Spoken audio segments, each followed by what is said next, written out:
Alors tous les dimanches, je vous propose de fuir le réel grâce à l'imaginaire des cerveaux de tous les siècles.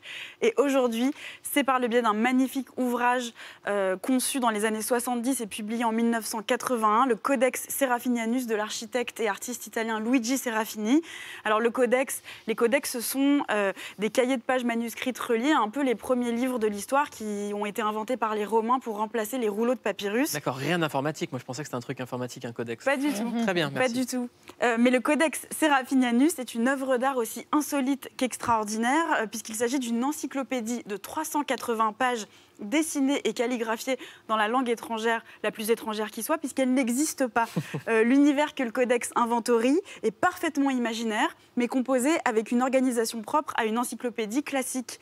D'abord, il y a des chapitres consacrés à la nature, suivi d'articles montrant ce qui ressemble à des humains, et le passage en revue des différents minéraux, systèmes de pensée, créatures, œuvres d'art ou inventions.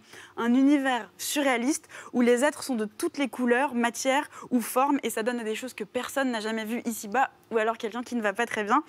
Ce qui est notre cas à tous. Oui. On trouve dedans des arbres avocats déguisés en olives, des arbres biches ou des biches simples mais tourbillonnantes, des hippopotames glaciers ou avaleurs de nuages, des dents à chapeau. Très bien. Et des rapports sexuels qui font se transformer en crocodile. Un monde fantastique, foisonnant d'étrangeté et d'inventivité. Je l'évoquais tout à l'heure, l'ouvrage est rédigé dans un alphabet imaginaire qui donne pourtant l'impression d'appartenir à un système cohérent. Il y a des sommaires détaillés avec des majuscules, des légendes sous chaque image et des flèches expliquant on ne sait quoi, puisque personne n'a jamais su déchiffrer ce livre. Alors, le philosophe et sémiologue Roland Barthes et l'écrivain Italo Calvino s'y sont penchés de près, mais sans parvenir à percer le secret.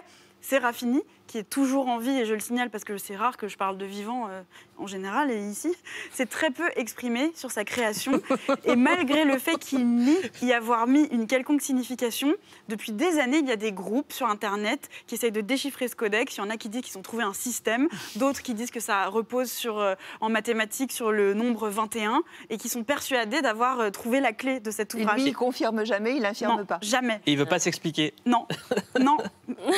Et alors la seule et unique page de l'ouvrage où apparaissent des signes interprétables représente un encrier qui laisse échapper quelques mots de français, et ce serait un extrait d'À la recherche du temps perdu de Proust. Voilà, Codex Serafinianus de Luigi Serafini, qui vous permettra non pas d'en finir avec la semaine, mais avec les 2 prochaines années.